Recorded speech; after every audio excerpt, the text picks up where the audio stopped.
Portable soup people, welcome internet land.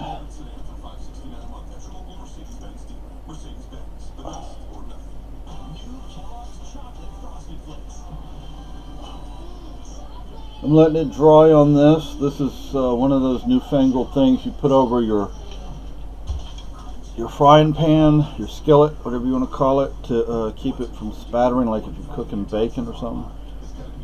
But I just took this out a little while ago out of the crock pot. It's very rubbery. That's a piece that came off.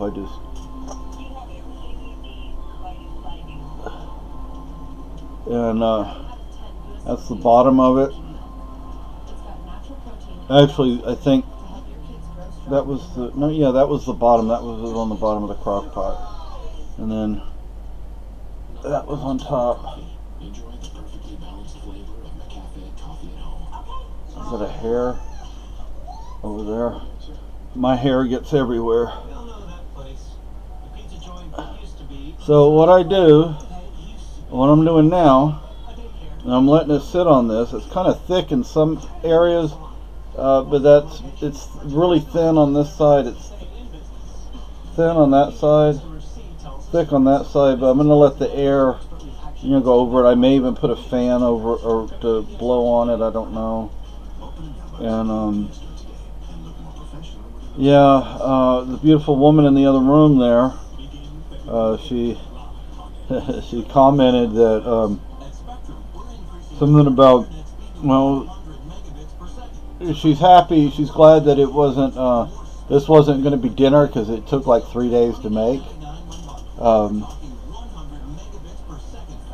So basically what I did was I took 2 cheap cuts of steak. I mean cheap, and these were big old cuts of steak, but they were cheap. They were like $5 and some change. And then I took and bought a container of bones, because you really get a lot of flavor out of bones. Plus, there's nutrients in the marrow. And I put all that in the crock pot. I put some garlic. I put I think 1 onion in there. Because see, I haven't been able to find it since, but I found a recipe once for pocket soup, i.e. portable soup, that was used by a doctor for his patients. But this was like the 19th century when he was doing that, or actually it was 20th century, I believe, and either late 19th century or early 20th century. And but he put all sorts of stuff in there, all sorts of vegetables. I mean, there was the meat, so you have to have the meat in there, but then he put vegetables in there. So I like to put some in there. I also season mine, not a whole lot, but I season it: salt, pepper, chili powder. I don't know if I put Kumano in there or not, but just a little bit. And to be honest with you, I put so little in there, and it cooked for so long that probably won't even notice it. It's important though you strain the fat off. Make sure you get the fat off. And now what I did with mine, I cooked it and cooked it, and then I strained it through a thick cheesecloth. Excuse me. And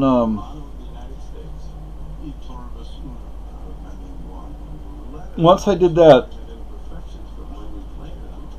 and I strained the meat out of it, I took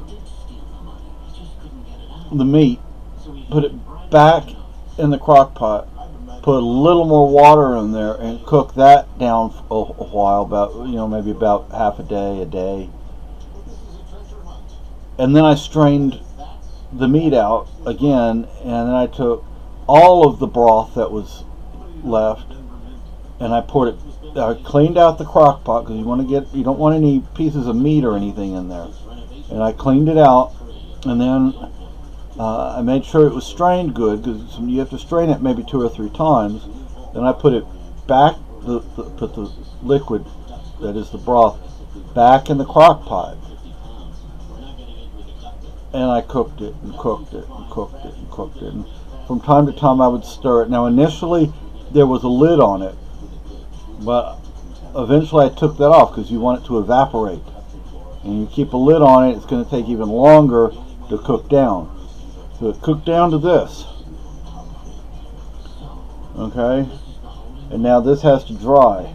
This is way too moist to try and preserve. I guess I could cut it up to let air get to more of it to help it dry faster.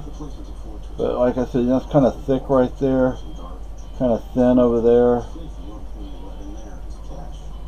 But that is pocket soup, aka portable soup, and I'm sure it goes by other terms as well. Have a good day.